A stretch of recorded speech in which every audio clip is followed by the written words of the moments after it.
Dia 7 de abril, dia do jornalista, e obviamente que eu vou parar para falar sobre não somente esse dia, como também um pouco da minha trajetória como jornalista, obviamente formado, com diploma e tudo mais. E, se a gente falar do dia do jornalista, obviamente que a gente tem que falar dos verdadeiros jornalistas, dos jornalistas que de fato estudaram, jornalistas que de fato colocaram a bunda na cadeira e de fato estudaram disciplinas e o pilar de todas as profissões, a ética. Afinal de contas, quando a gente fala sobre não somente o jornalismo, como também todas as outras profissões, a gente deve falar sobre o quê? Sobre respeito, sobre a ética e principalmente o jornalismo, que deve estar atrelado, reunido junto com a ética, é algo que a gente infelizmente não vê, né? Nesse tempo que eu tive muitas experiências como jornalista, não somente no tempo que eu estava na graduação, como também depois, me deparei com muitas situações de assédio moral, né, de desrespeito, né, com colegas que estavam começando, incluindo eu, né. Então, se a gente fala sobre jornalista, obviamente que a gente vai ter que pontuar os pontos positivos e os pontos negativos. E pontuando os pontos negativos, a gente traz o que? A gente traz uma reflexão do que deve ser melhorado, né, do que deve ser feito justamente para que muitos outros formandos, pessoas que estão aí iniciando a graduação na área, devem fazer. E quando a gente fala sobre o curso de jornalismo, a gente fala também sobre muitas outras áreas, né? Porque quando a gente fala sobre essa área, automaticamente vem o quê? Assessoria de imprensa, política, e o jornalismo ele não se baseia somente nisso, não se baseia só em política, assessoria de imprensa, rádio e TV, né? Eu, por exemplo, atuo na área de blog, né? E tem tantas outras áreas, revista, charges, políticas, etc. E, obviamente, tem também as áreas mais leves, que também é aqui eu trabalho, que é as matérias de gaveta, as soft news, né?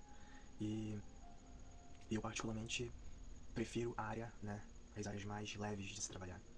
E as áreas que realmente ali tem muitas pessoas têm mais o senso de ética do jornalismo político.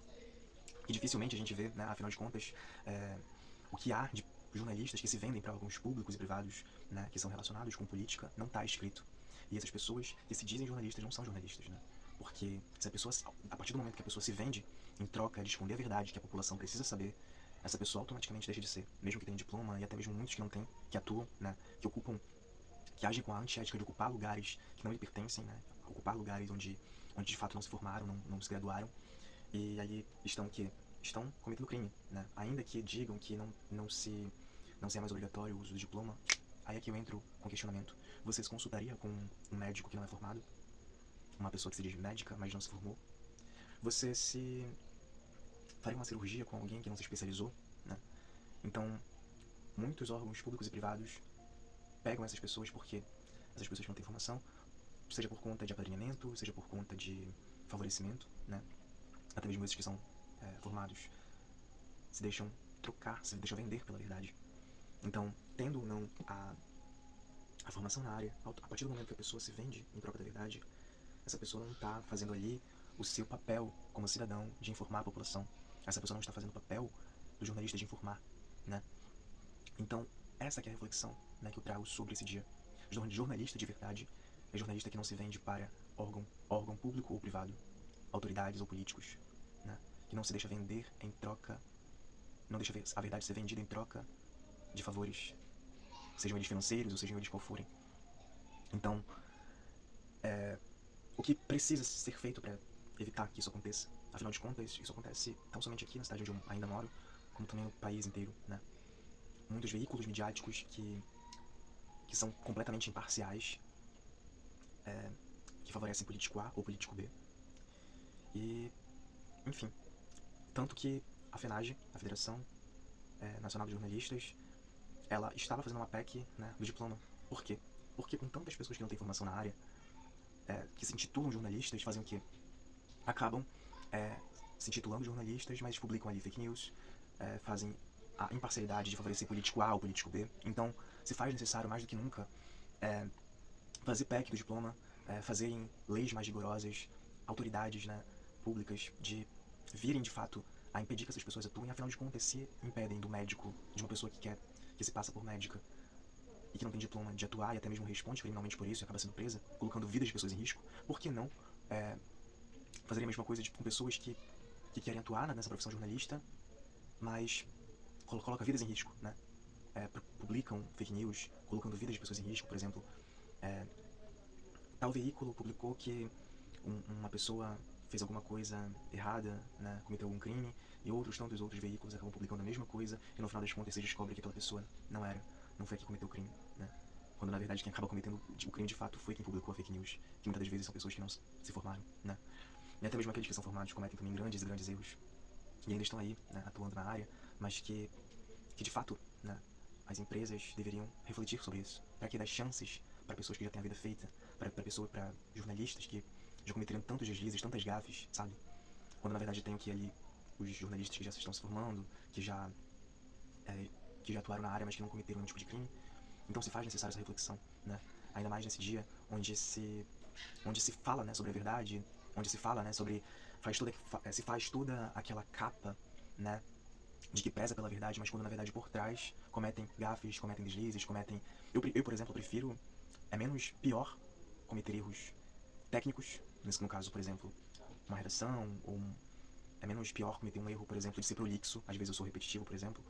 É, é menos pior um erro assim do que um erro ético, né? De desrespeitar o colega, de assediar moralmente o colega, né? De fazer uma pose filantrópica em pautas humanitárias, mas por trás, o quê?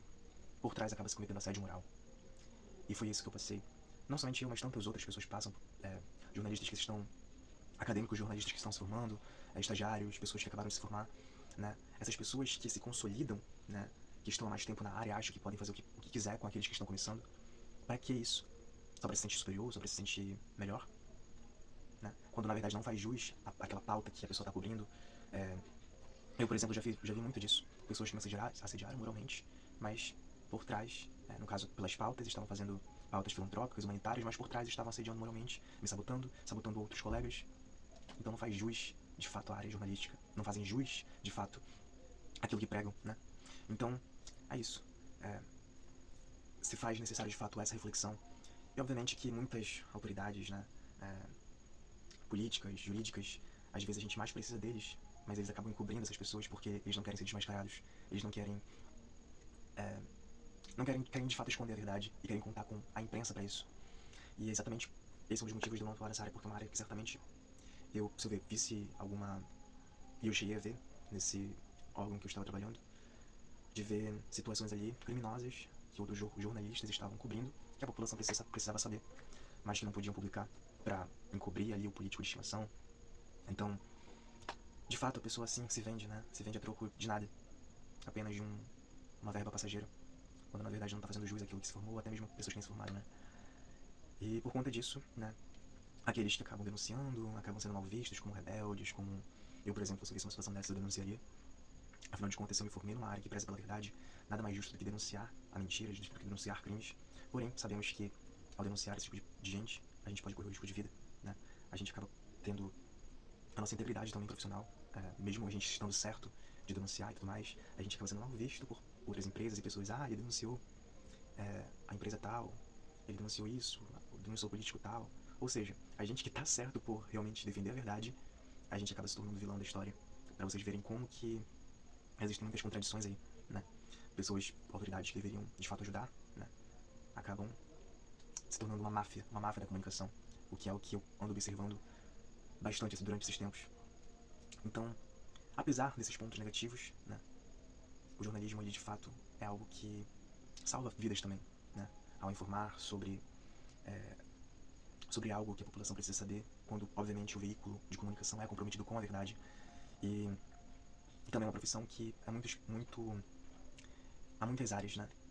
Tanto para os extrovertidos quanto para os introvertidos como eu e como a Ilse Scamparini, que vive nos terraços, né? Que não gostam de tanta interação, muito tumulto.